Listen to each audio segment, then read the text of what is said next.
میرے پیارے آقا صلی اللہ تعالی علیہ وسلم کے پیارے دیوانوں، مجھ سے بیشتر ایک ولولہ انگیز خطاب نماز سے متعلق آپ نے سماعت فرمایا۔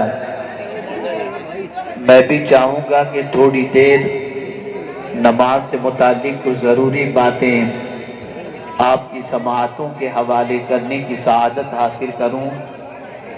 اللہ رب العزت جل جلالہ مجھے حق کہنے اور آپ سب کو حق سننے کی توفیق عطا فرمائے۔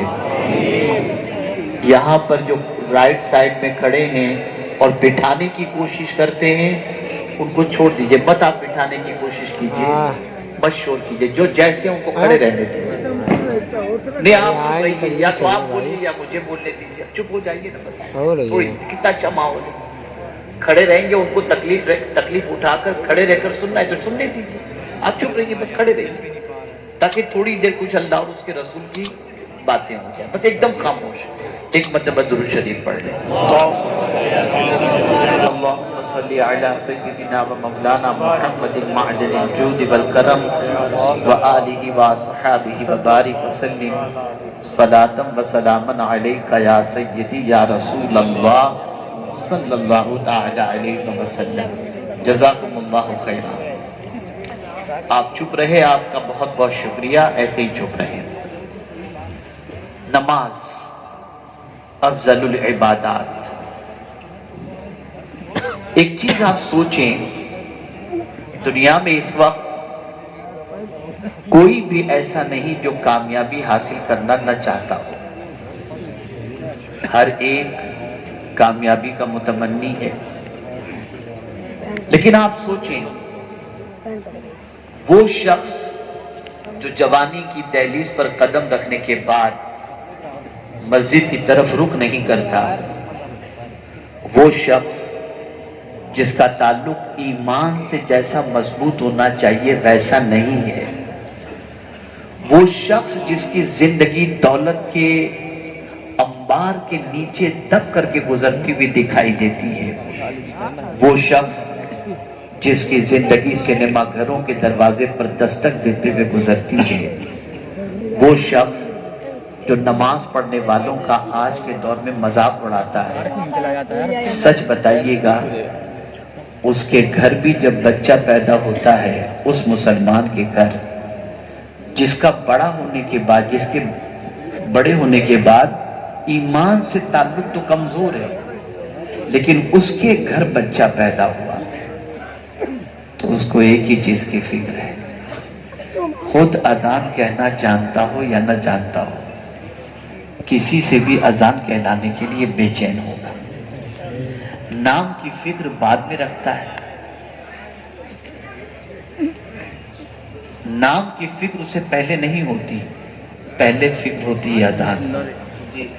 وہ شخص جو مسجد نہیں جاتا، اسے بھی اپنے بچے کے لیے فکر ہے کہ جلدی سے اس کے کان میں اذان کہی جائے، خود نہیں کہہ سکتا، کسی سے کہلاتا ہے، لیکن اس کا چہرہ اترا ہوا ہے اس وقت تک جب تک کہ بچے کے کان میں اذان نہ کہی جائے، اور جب اذان کہہ دی جاتی ہے تو وہ بچہ جس کے کان میں اذان کہی جا رہی ہے، وہ بچہ اذان کے کلمات کے معنی کو نہیں سمجھتا، لیکن اذان کہی جا رہی ہے۔ کیا کہا جاتا ہے اذان میں؟ اللہ اکبر اللہ اکبر، اشہد ان لا الہ الا اللہ، اشہد ان محمد رسول اللہ، اور اس کے بعد کیا کہا جاتا ہے؟ حی علی الصلاۃ، حی علی الفلاح۔ جو بچہ ان کلمات کے مطلب کو نہیں سمجھتا، جو بچہ اس اذان کے سننے کے بعد مسجد کے دروازے تک نہیں جا سکتا، جس کے پیروں میں اتنی طاقت نہیں کہ کھڑا بھی رہ سکے، اس پیدا ہونے والے بچے کے کانوں میں وہ شخص بھی اذان کہنے کے لیے بے چین رہتا ہے جو خود نمازی نہیں ہے۔ اللہ اکبر۔ وجہ کیا ہے؟ سبب کیا ہے؟ وجہ سب سے بڑی یہ ہے کہ پیدا ہونے والے بچے کو یہ بتا دیا جائے کہ کامیابی کسی اور چیز کے اندر نہیں، کامیابی نماز کے اندر موجود ہے۔ جی بے شک، ایک باپ نماز اور اذان کے بارے میں زیادہ کچھ نہیں جانتا، لیکن باپ بھی اپنے بیٹے کے سلسلے میں فکر مند ہے، تو اذان کے سلسلے میں وہ بچہ 7 سال کا ہو جائے تو نماز کے لیے حکم دینے کا اس کو فرمایا گیا، اور جب یہ بچہ 10 سال کا ہو جائے تو اس کو کسی بھی طریقے سے نماز کا پابند بنانے کے لیے سزائیں بھی دی جائیں اور اسے نماز کا پابند بنایا جائے۔ سمجھنے کی کوشش کریں آخر نماز میں ہے کیا ایسی چیز کہ اس کے بارے میں اتنی سختی کا حکم؟ نماز کے اندر ایسا کون سا فائدہ ہے جس کے بارے میں آقا کریم صلی اللہ علیہ وسلم یہ ارشاد فرما رہے ہیں؟ تو آئیے سمجھتے ہوئے چلیں۔ پروردگار جل جلالہ جانتا ہے کہ یقیناً معاشرہ برائیوں کے دلدل میں ڈوبا ہوا ہے، معاشرے کے اندر بدنگاہی اور بدکرداری پھیلتی جائے گی اور لوگ گناہوں کے دلدل کے اندر ڈوبتے چلے جائیں گے۔ انہیں اگر گناہوں سے روکنا ہے، انہیں اگر اللہ کی نافرمانی سے بچانا ہے، انہیں بے حیائی اور برائیوں کا ان کے لیے سد باب کرنا ہے، تو ایک ہی چیز ہے نماز، اس لیے کہ نماز بے حیائی اور بری باتوں سے روکتی ہے۔ آپ اندازہ لگائیں پیغمبر رحمت صلی اللہ علیہ وسلم کا معمول تھا مسجد نبوی شریف کے اندر آقا کریم صلی اللہ علیہ وسلم جب نماز پڑھاتے اور اس وقت پیچھے سے کسی بچے کے رونے کی آواز آتی تو سرکار نماز کو مختصر کر دیتے، اس لیے کہ بچے کا رونا بھی حضور کو گوارا نہیں تھا، لیکن وہی مصطفیٰ جان رحمت صلی اللہ علیہ وسلم فرماتے ہیں بچہ 7 سال کا ہو اسے نماز کا حکم دو، 10 سال کا ہو جائے تو مار کر نماز پڑھاؤ۔ پتہ چلا یہ نماز بہت افضل العبادات ہے۔ میرے پیارے آقا صلی اللہ علیہ وسلم کے پیارے دیوانوں، ہم معاشرے کا جائزہ لیں، ہم سوسائٹی کا جائزہ لیں، ہم لوگوں کی زندگی کا جائزہ لیں، اس نماز سے مسلمانوں کا تعلق کیسا رہ گیا۔ میں یہاں جب بھی آتا ہوں، یو پی صوبے میں جب قدم رکھتا ہوں، سب سے زیادہ مجھے فکر یو پی کے نوجوانوں کی اگر کسی چیز کی رہتی ہے تو نماز ہی کے سلسلے میں رہتی ہے۔ میں دیکھتا ہوں یہ شور شرابے کرنے والے، یہ نعرہ لگانے والے، یہ آگے پیچھے دائیں بائیں چلم چلی کرنے والے لوگ، اگر ان سے پوچھا جائے 5 وقت کی نماز پڑھتے ہو تو آپ کو جواب ملے گا بس مولانا دعا کریں۔ بلکہ سید صاحب سے میں عرض کروں گا اس جملے کے حوالے سے کہ دیکھیے معاشرہ کیسا ہو چکا ہے کہ دنیا کے معاملے میں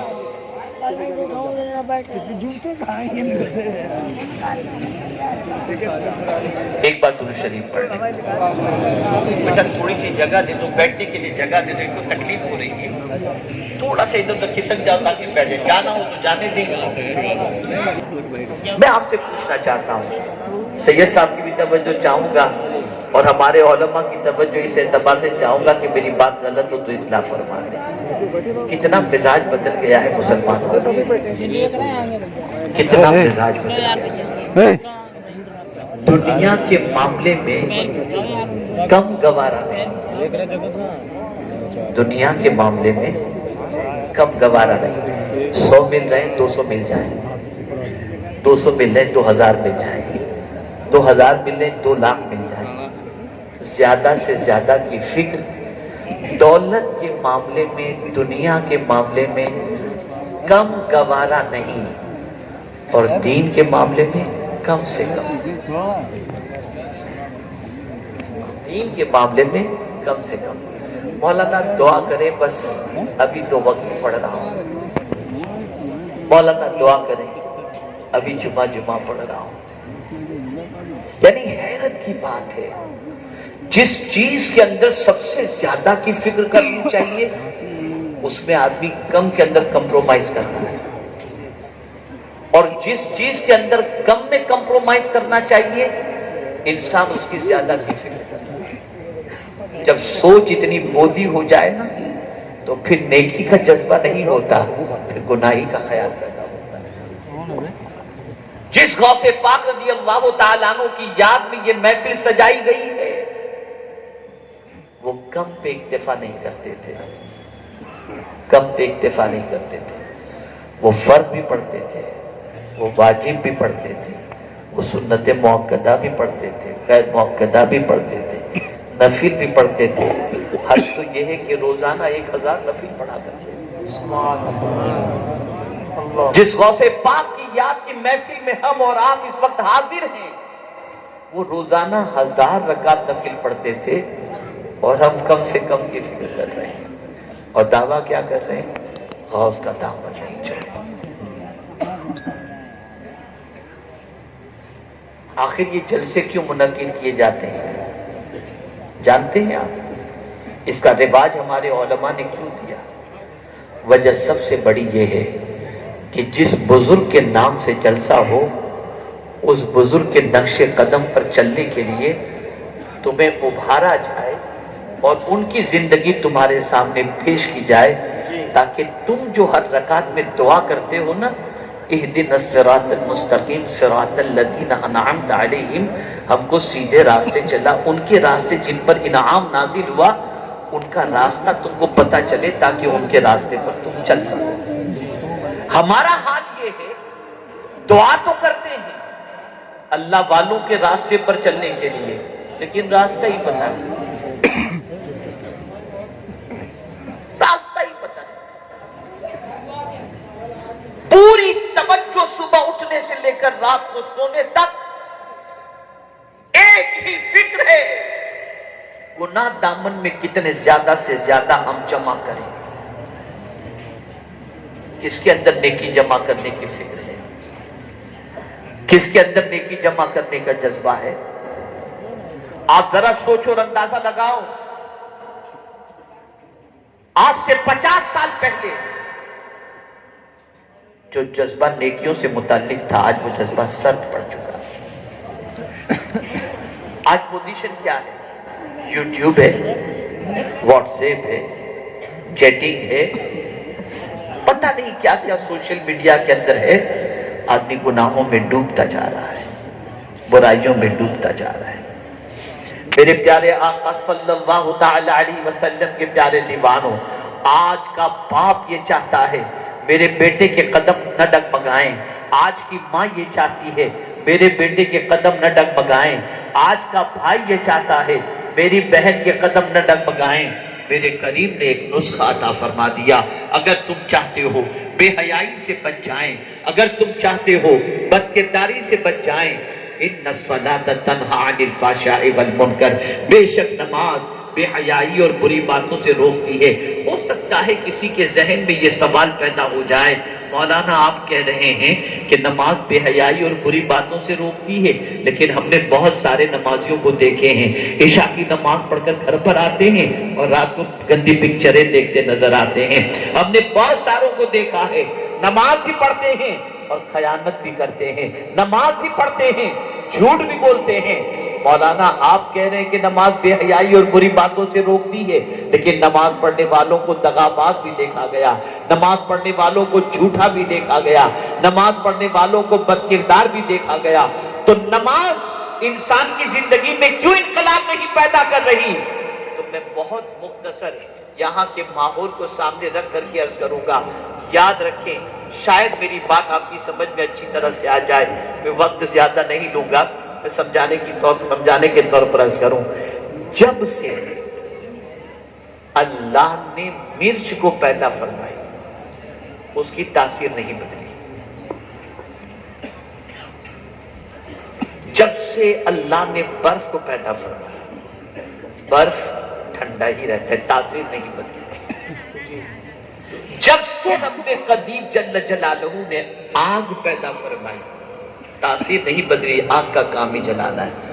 اب اس سوال کے بعد میں پوچھوں، یہ بات صحیح ہے یا غلط ہے؟ بولیے بھائی، صحیح ہے۔ لیکن ہاں، مرچ کی تاثیر کب بدلے گی؟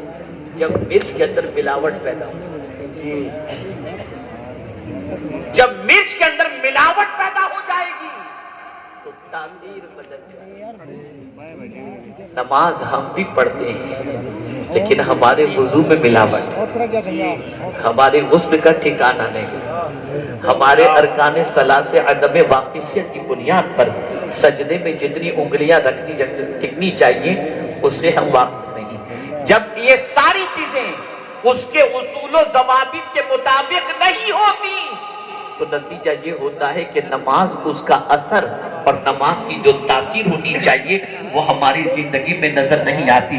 ورنہ آپ دیکھیں سیدنا مولا علی کرم اللہ تعالی وجہہ الکریم کی پوزیشن یہ ہوتی کہ جب نماز کا وقت آتا تو آپ کے چہرے پر ایک عجیب کیفیت طاری ہوتی. لوگ پوچھتے حضور کیا بات ہے کہ نماز کے وقت کے آتے ہی آپ کا چہرہ زرد پڑ جاتا ہے؟ ارشاد فرماتے ہیں بڑی عظیم امانت کی ادائیگی کے لیے جا رہا ہوں. اللہ نے یہ امانت زمین اور آسمان کے اوپر رکھی تو انہوں نے انکار کر دیا، لیکن وہ امانت کا بوجھ اٹھا لیا گیا ہے. اب اس امانت کی ادائیگی کے لیے جا رہا ہوں. اور جانتے ہو کس کے سامنے کھڑا ہونے جا رہا ہوں؟ جو سب سے بڑا ہے.